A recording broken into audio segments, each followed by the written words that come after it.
Je ne suis pas né d'hier. J'ai rencontré des gens et fait des choses inusitées. Vous croyez peut-être que plus rien ne m'étonne? Détrompez-vous.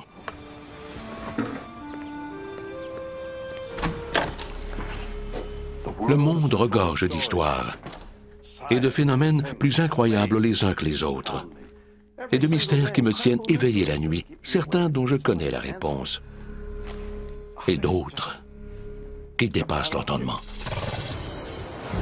Les historiens ont-ils tout faux? Dans une grotte mexicaine, une jeune fille découvre un étrange squelette vieux de 900 ans. Est-ce la preuve d'une présence extraterrestre sur Terre? C'est l'équivalent des premiers pas sur la Lune. Un médecin péruvien découvre des gravures sur pierre qui remettent en question l'histoire de l'évolution. Les dinosaures ont-ils vécu aux côtés des hommes? C'est l'un des mystères archéologiques les plus déroutants. Et un modèle réduit vieux de 2000 ans renferme un incroyable secret. Les anciens Égyptiens ont-ils inventé l'avion? Cette découverte va bouleverser notre perception des civilisations anciennes.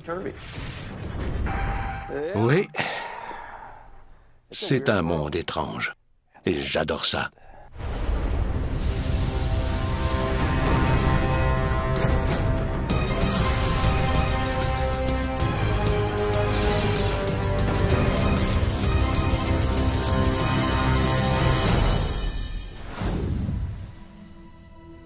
J'adore les livres. Ils me font beaucoup réfléchir, particulièrement ceux sur l'histoire. Des milliers d'années d'évolution humaine et de progrès regroupés dans les pages de ces formidables ouvrages qui nous enseignent de génération en génération d'où l'on vient, mais peut-être aussi où l'on va. Vous êtes-vous déjà demandé quelles seraient les implications si on venait à savoir que tout ce qu'on a appris ou cru apprendre sur notre passé était faux? Impensable, n'est-ce pas? Mais étonnamment, d'étranges découvertes de par le monde viennent remettre en question tout ce que l'on sait dans tous les domaines. L'impensable s'est produit. Le chercheur Lloyd Pye est le gardien de ce qu'il croit être l'un des artefacts les plus importants jamais découverts. Tout a commencé dans la campagne mexicaine, il y a plus de 80 ans. C'est une jeune fille qui a fait la découverte dans les années 1930, à environ 160 km au sud-ouest de Chihuahua. Elle était en visite chez des parents.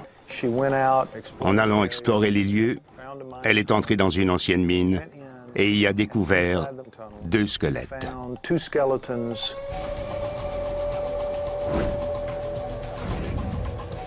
En regardant de plus près, la jeune fille remarque que l'un des crânes a une drôle de forme. Le crâne avait une forme très inhabituelle. Elle a pensé qu'il s'agissait d'une malformation. Ignorant tout de sa découverte, la jeune fille décide de garder le crâne en souvenir. Elle l'aura en sa possession pendant 60 ans.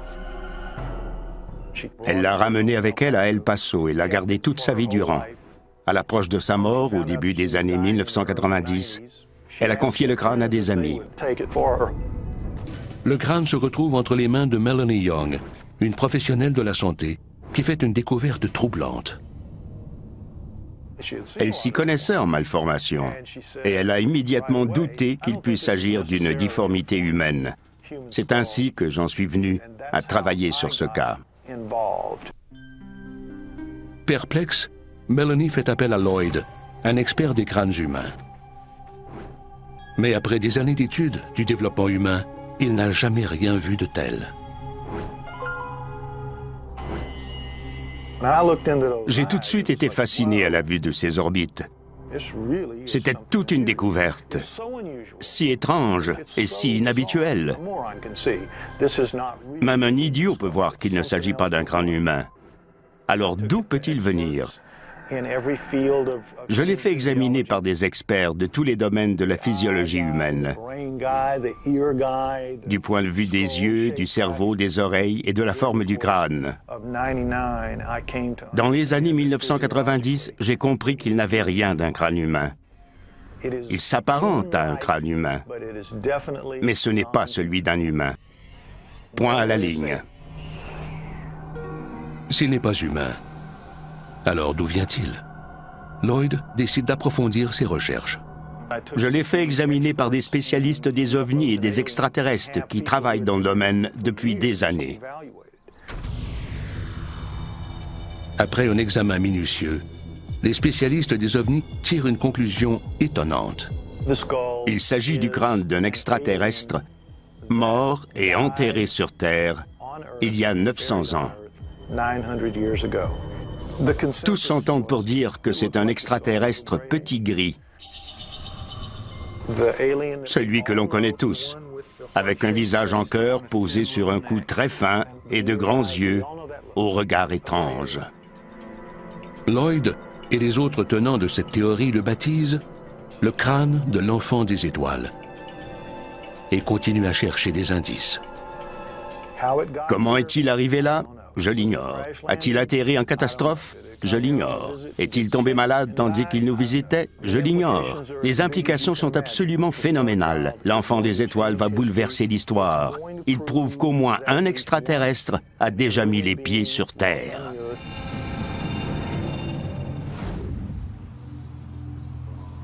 Chers amis, nous sommes réunis aujourd'hui pour rendre un dernier hommage à l'enfant bien-aimé qui nous a quittés hâtivement.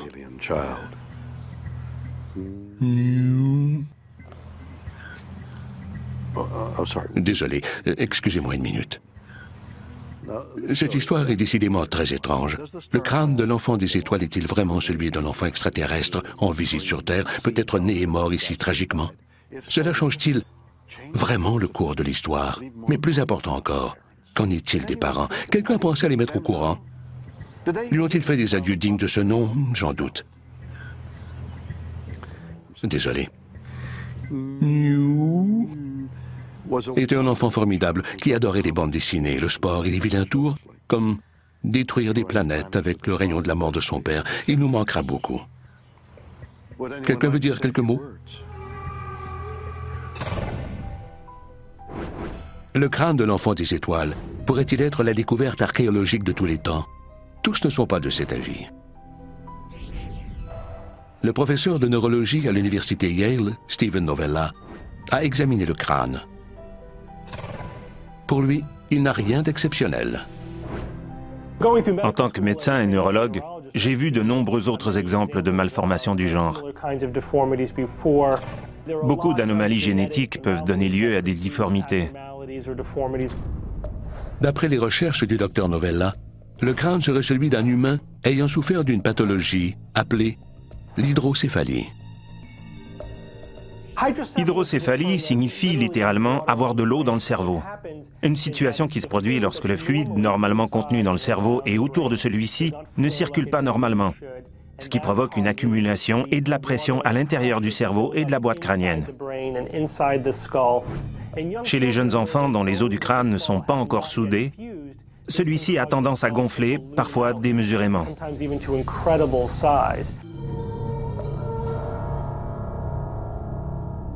Pour le docteur Novella, la forme inhabituelle du crâne s'explique par ce ballonnement. La taille et la forme du crâne, de même que les difformités observées, coïncident avec les caractéristiques des patients hydrocéphales. J'ai vu de nombreuses photos très similaires au crâne de l'enfant des étoiles. Malheureusement, il n'y avait aucun traitement pour cette pathologie à l'époque de l'enfant des étoiles.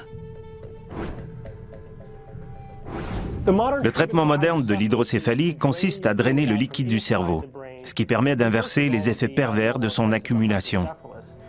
Cela dit, cette intervention chirurgicale moderne n'était pas pratiquée il y a 50 ou 60 ans, et encore moins il y a des centaines d'années. Doit-on en conclure qu'on n'a jamais reçu la visite d'hôtes intergalactiques? Je n'ai rien contre l'idée qu'il puisse y avoir des extraterrestres ailleurs dans l'univers. Ce serait même génial. Mais je ne crois pas que ce crâne en soit la preuve. Est-ce la fin d'un mystère?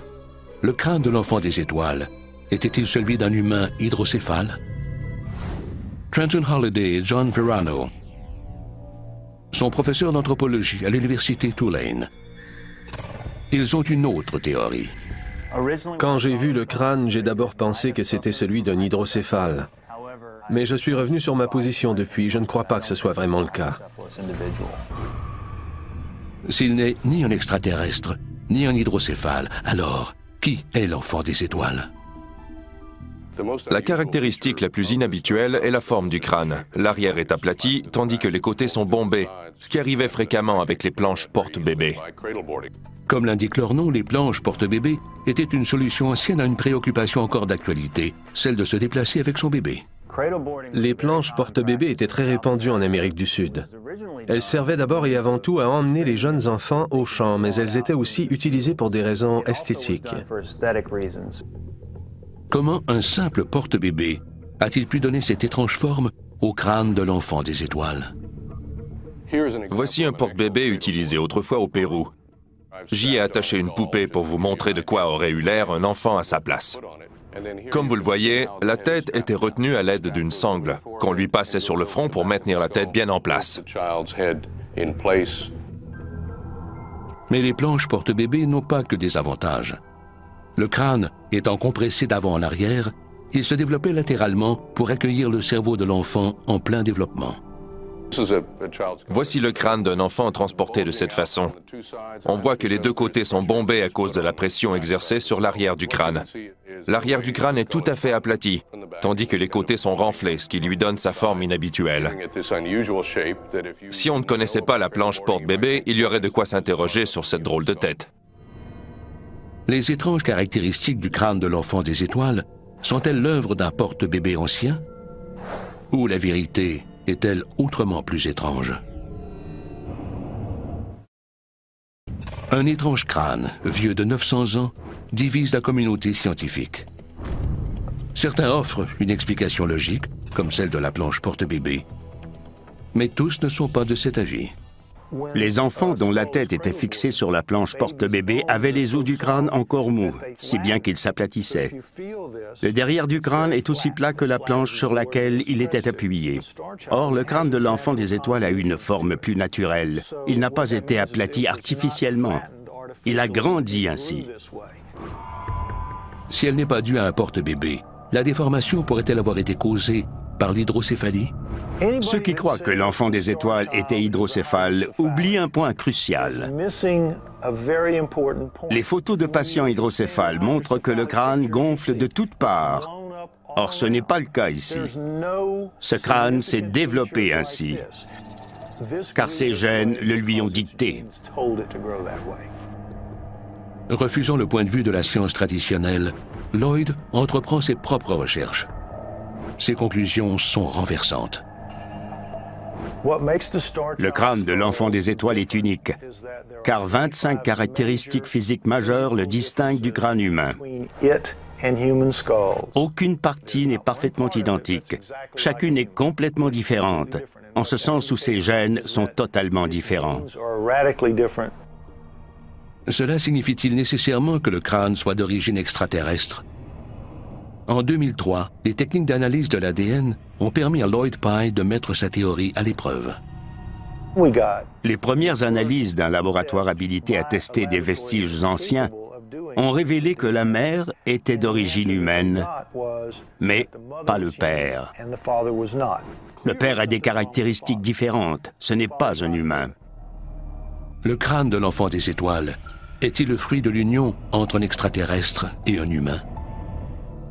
Des légendes amérindiennes ressemblent étrangement à la théorie de Lloyd Pye. Les légendes parlent d'êtres qui descendaient du ciel et choisissaient une femme dans le village qui porterait leur enfant. C'est exactement ce qu'est l'enfant des étoiles. Mais l'origine possible du crâne de l'enfant des étoiles évolue parallèlement à la technologie. Au début de 2011, un nouveau test d'ADN arrive à une conclusion encore plus étonnante. Après avoir mené plusieurs tests d'ADN, et analysé attentivement les résultats, on ne peut que conclure que l'enfant des étoiles avait un père et une mère extraterrestres, c'est-à-dire non humains. La différence est si frappante qu'il ne fait aucun doute que le crâne n'est pas celui d'un humain. Est-ce la première preuve matérielle de l'existence des extraterrestres? Pour Lloyd, cela ne fait aucun doute. Cela va changer le cours de l'histoire. Force est d'admettre qu'il y a 900 ans, un extraterrestre est venu sur Terre. Il y a vécu, y est mort et y a été enterré. C'est l'équivalent des premiers pas sur la Lune. Qui est vraiment l'enfant des étoiles? Cela reste un mystère pour l'instant. Était-ce un enfant avec une malformation? Un adulte ancien avec une maladie cérébrale? Est-ce une preuve concluante que nous ne sommes pas seuls? Bizarre. Ou quoi?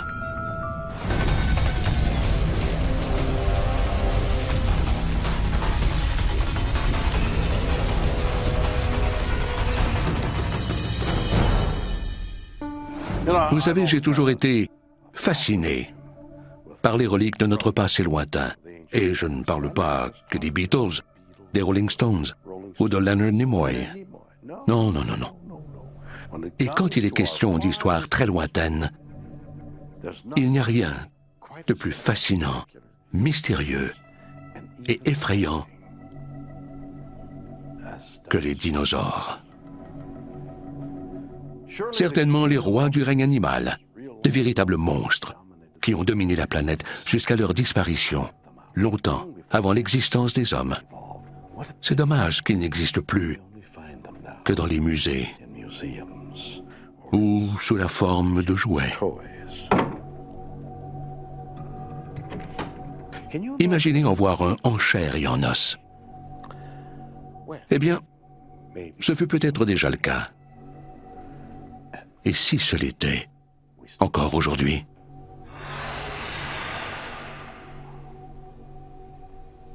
Bizarre. Ou quoi? L'aventurier Dennis Swift parcourt le monde à la recherche d'anciens artefacts. Mais aucune de ces découvertes n'égale celle faite à Ica, au Pérou, par un homme du nom de Javier Cabrera. Javier Cabrera a fait l'une des plus formidables découvertes de l'histoire de l'humanité. Ses implications sont énormes. Tout a commencé par hasard, lors d'une fête d'anniversaire en 1966. C'était le 42e anniversaire de M. Cabrera. Un de ses plus vieux amis lui offre un présent original. Il a offert à M. Cabrera une pierre, découverte lors de fouilles archéologiques. La pierre a été gravée par une ancienne tribu péruvienne. L'ami de Javier croit qu'il s'agit d'un simple bibelot, mais celui-ci fait une découverte pour le moins stupéfiante. L'image gravée sur la pierre défie toute explication. La gravure représentait une espèce de poisson disparu il y a de cela 150 millions d'années. C'est incompréhensible. À la recherche d'une explication, M. Cabrera embauche des travailleurs locaux pour trouver d'autres pierres. M. Cabrera et ses employés se sont mis à trouver d'autres pierres. Plus il poussait ses recherches, plus il était obsédé par les pierres.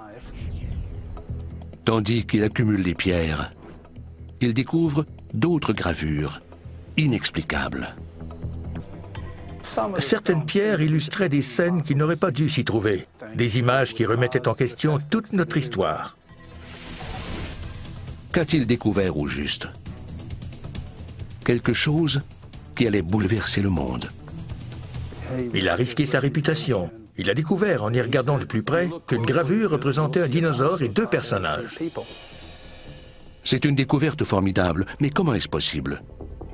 Les premiers fossiles de dinosaures n'ont été identifiés qu'en 1824.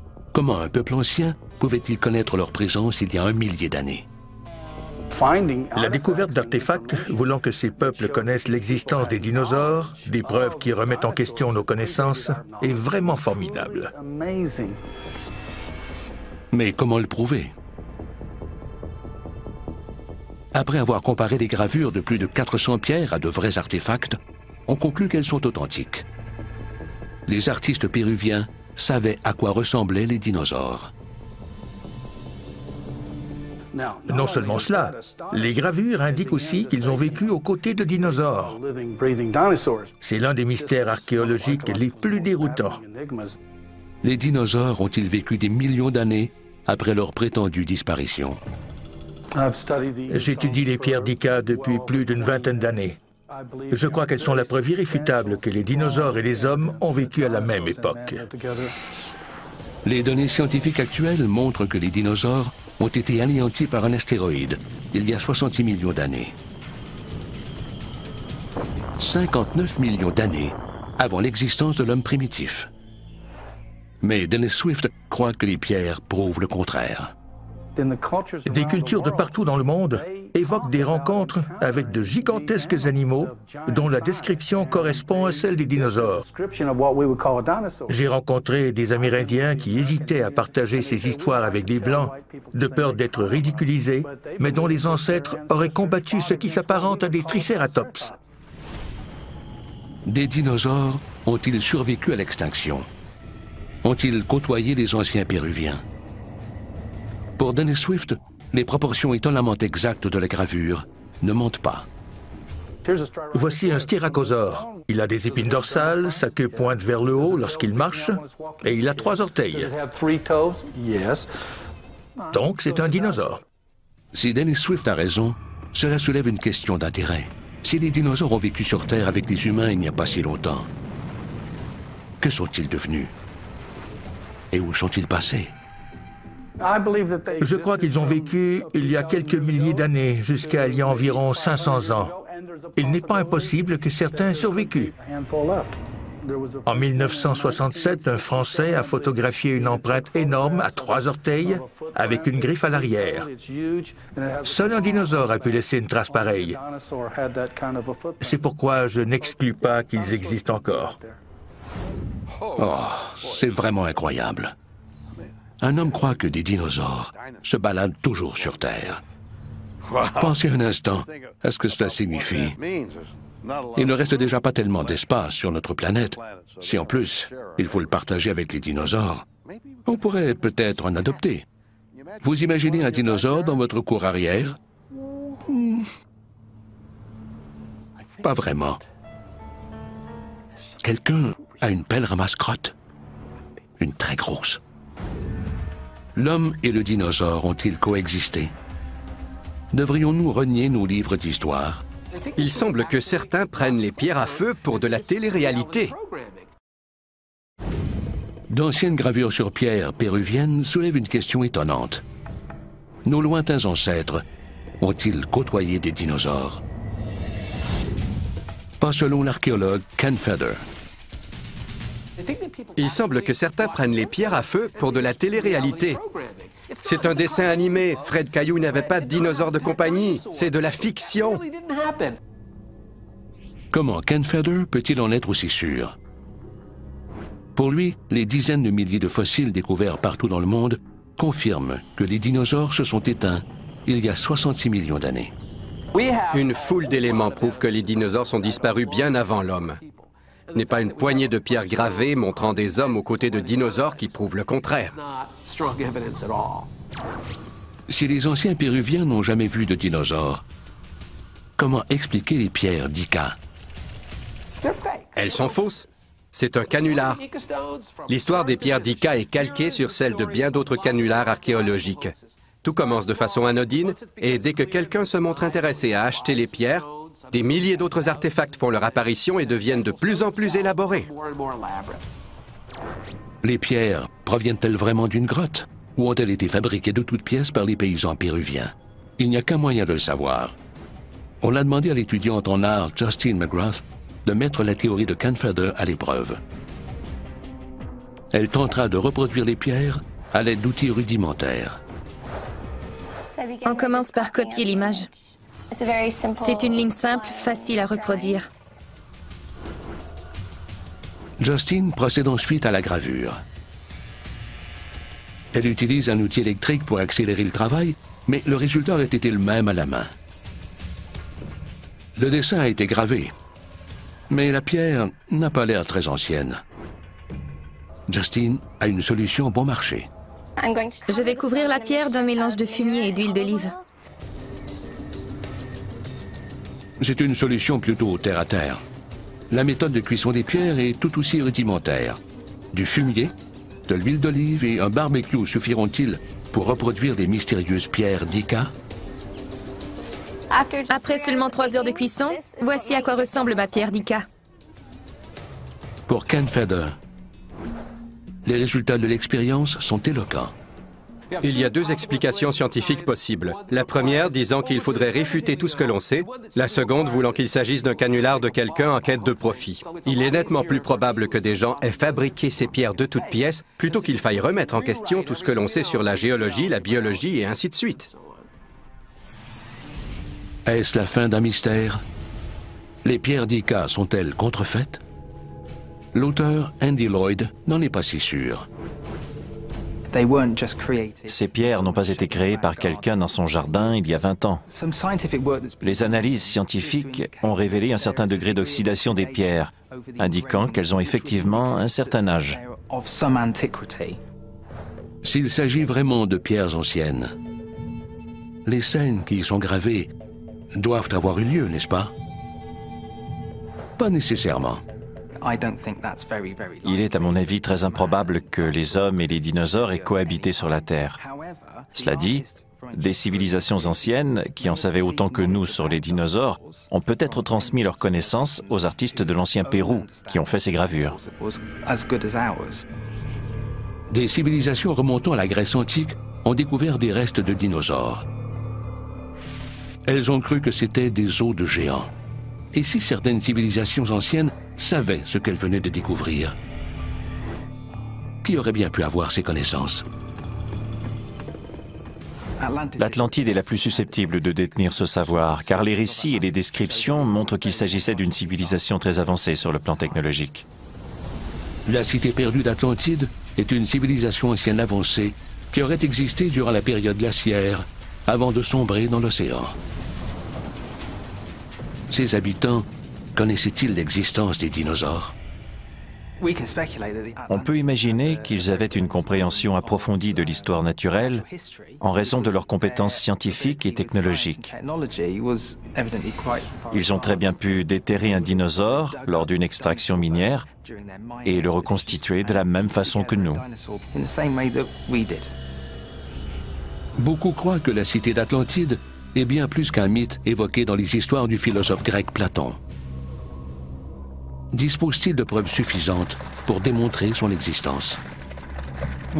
On ne peut attester l'existence de l'Atlantide que par les écrits de Platon, mais certains de ses ouvrages sont parmi les plus importants de l'époque.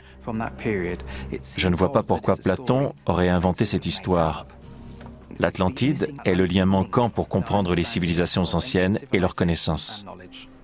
Les habitants de l'Atlantide ont-ils parcouru le monde pour partager les connaissances perpétuées par leur récit et leur art? Les pierres d'Ica prouvent-elles que nos ancêtres ont côtoyé les dinosaures sur Terre? Ou sont-elles l'un des canulars les plus élaborés de tous les temps? On le saura peut-être un jour, mais d'ici là, vous conviendrez que tout cela est décidément très étrange.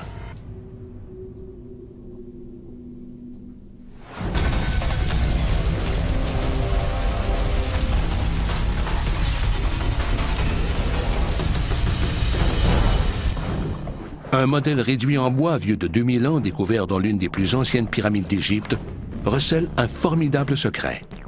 Les anciens Égyptiens ont-ils inventé l'avion moderne? Je me plais parfois à penser que je suis moi aussi un aventurier, une sorte d'Indiana Jones.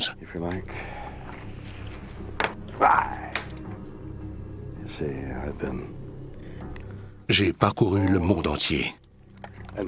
Et j'en ai ramené d'étonnantes reliques. Ce n'est pas ce que je cherche. Évidemment, certaines sont plus fascinantes que d'autres. Et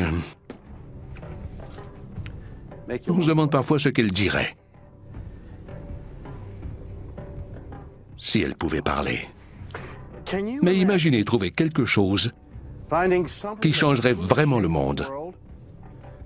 Eh bien, en voici un exemple.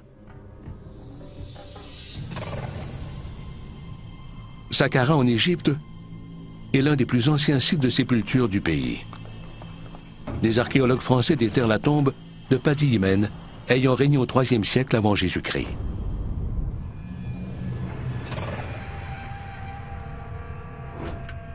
Parmi les artefacts, ils trouvent un modèle réduit ressemblant étrangement à un oiseau.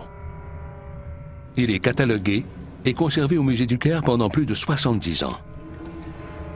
Personne n'aurait pu prédire l'onde de choc que la pièce numéro 6347 au catalogue produirait plus tard. L'égyptologue Khalil Messia juge que le modèle est tout à fait inhabituel. Il arrive à une conclusion époustouflante. Selon M. Messia, le modèle avait tout d'un planeur ou d'un avion. Des technologies dont les Égyptiens ignoraient apparemment tout.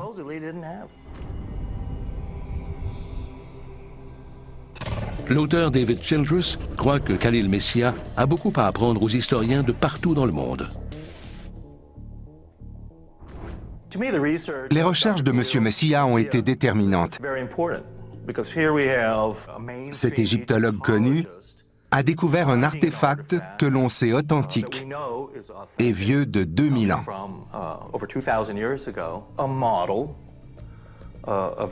Il s'agit d'un modèle miniature s'apparentant aux tout premiers avions construits en Amérique et ailleurs dans le monde au tournant du siècle.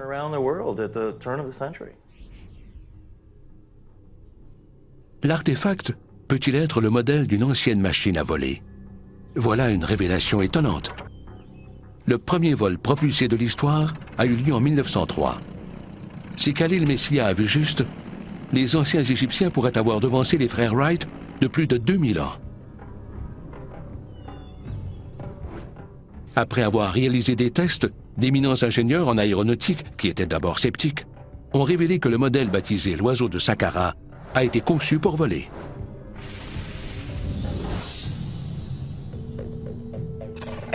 Les cultures anciennes ont de nombreuses histoires d'engins, de tapis et de chariots volants. Mais l'oiseau de Saqqara montre ce à quoi un avion ancien aurait pu ressembler. Les anciens Égyptiens ont-ils exploré le vol? Cet artefact est-il le modèle réduit d'un planeur ou d'un avion grandeur nature? Les artefacts et autres objets des cultures anciennes comme l'oiseau de Saqqara ont une importance capitale, car ils nous permettent de mettre en contexte les légendes, par exemple sur le vol. Se peut-il que des civilisations aient volé comme nous le faisons aujourd'hui? Je crois que oui. L'oiseau de Saqqara prouve-t-il que les anciens Égyptiens disposaient de cette technologie 2000 ans avant son temps? Si oui, comment l'ont-ils acquise? Cette découverte va bouleverser l'égyptologie et notre perception des civilisations anciennes. Katja Gomes est égyptologue. Elle a des réserves. Quand j'ai entendu dire que l'oiseau de Saqqara servait à appuyer cette théorie, j'ai été complètement interloquée. Les Égyptiens étaient certes fascinés par les cieux, mais rien ne prouve ou n'indique qu'ils s'intéressaient à l'aviation. Si l'oiseau de Saqqara n'est pas un modèle de planeur, alors qu'est-ce que c'est? L'oiseau est un symbole très présent dans le système religieux et politique égyptien. Il était fréquemment utilisé dans les hiéroglyphes et comme protecteur du roi dans les illustrations. Le rôle d'un oiseau en particulier, le faucon, explique la présence de cet objet dans la tombe. Après la mort, les Égyptiens aspiraient à monter vers le ciel et croyaient pouvoir y arriver sur les ailes d'un faucon. Le hic, c'est que l'oiseau de Saqqara ne ressemble en rien aux autres faucons égyptiens. Comment expliquer sa queue plate et ses ailes semblables à celles d'un avion? On sait qu'on offrait des jouets aux enfants décédés. On déposait ces jouets dans leur tombe pour qu'ils puissent s'amuser pendant toute leur vie éternelle. Ce mystérieux artefact n'est-il qu'un simple jouet? Et le fuselage aérodynamique et la queue plate, l'œuvre d'un sculpteur amateur, plutôt qu'une conception délibérée? Même s'il y a quelques ressemblances avec un avion, l'oiseau de Saqqara représente à mon avis un faucon.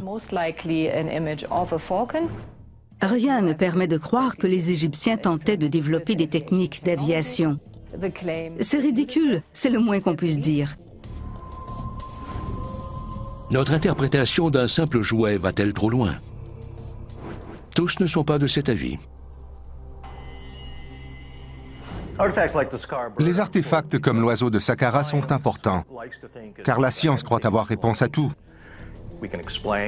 On sait comment les Égyptiens ont construit les pyramides, et on connaît tout sur les technologies anciennes, mais l'oiseau de Saqqara vient bouleverser ces théories admises, car il soulève la possibilité qu'une civilisation ancienne comme l'Égypte ait elle aussi connu les avions, l'électricité et d'autres technologies.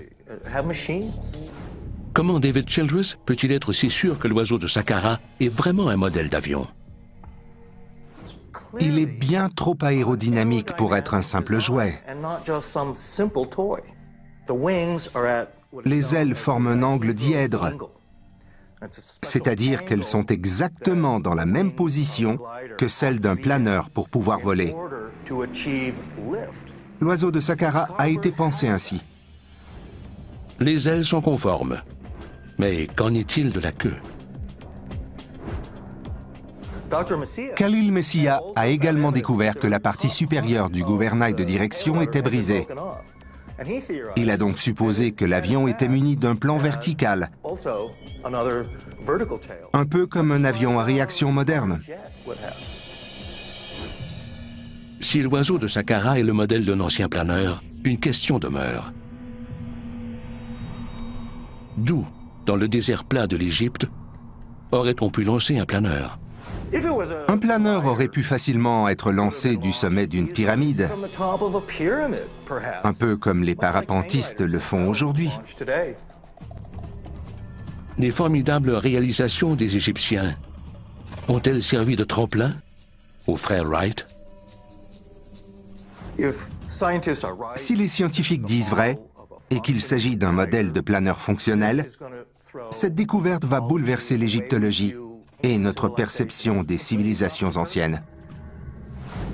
Je suis plutôt perplexe. Essaie-t-il vraiment de nous faire croire que cet affreux canard prouve que nos ancêtres maîtrisaient les lois de l'aérodynamisme? Peut-il vraiment voler? Il n'y a qu'un moyen de le savoir.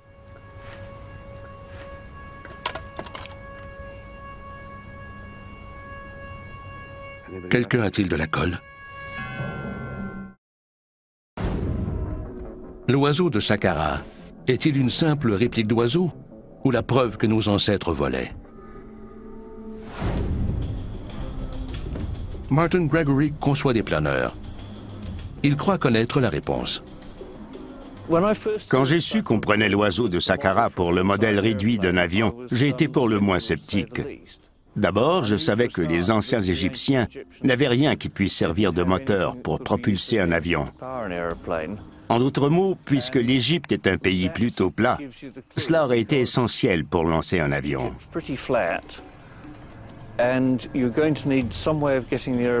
Et si cet avion avait été destiné au transport, il lui aurait fallu un moteur pour parcourir une distance utile. Le seul moyen de savoir si l'oiseau de Saqqara était un modèle d'avion fonctionnel était d'en construire un moi-même.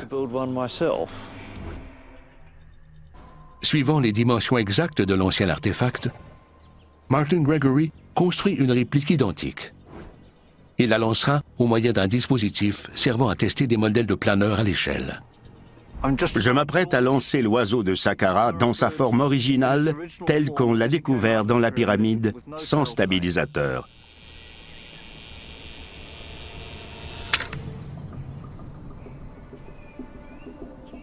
C'est exactement ce à quoi je m'attendais. Faute d'aérodynamisme, il a culbuté et s'est écrasé au sol. Le test est concluant. Un modèle de cette taille a besoin d'un stabilisateur. Selon Khalil Messia, l'oiseau de Saqqara était initialement muni d'une queue, qui serait tombée avec le temps. Une queue aurait-elle fait une différence? On va relancer l'oiseau de Saqqara, mais cette fois avec un stabilisateur. Il devrait donc être plus stable et faire état de ses qualités de planeur. 2000 ans d'histoire reposent sur ce test.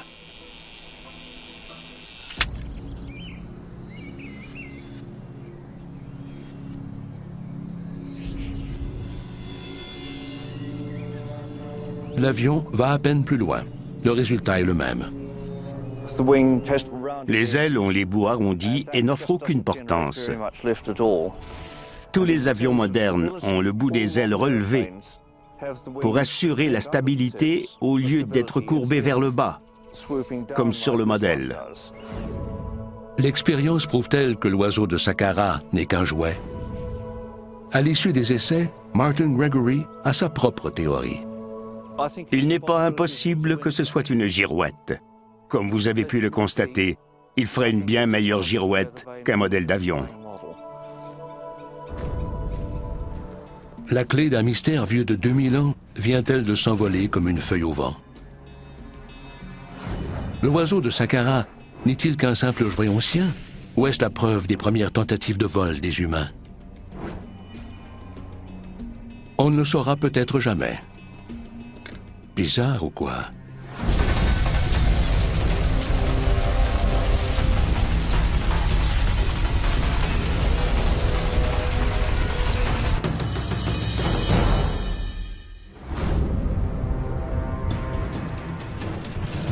Voilà 3 objets anciens qui soulèvent bien des questions sur l'histoire telle qu'on la connaît. Un crâne étrange est découvert dans une grotte mexicaine. Prouve-t-il la présence d'extraterrestres sur Terre? Les scènes d'anciennes gravures sur pierre remettent en question notre histoire naturelle. L'homme et les dinosaures ont-ils cohabité sur Terre? Et un modèle en bois, vieux de 2000 ans, suggère l'impossible. Les civilisations anciennes volaient-elles? À vous de juger. À la prochaine pour de nouvelles histoires plus bizarres les unes que les autres.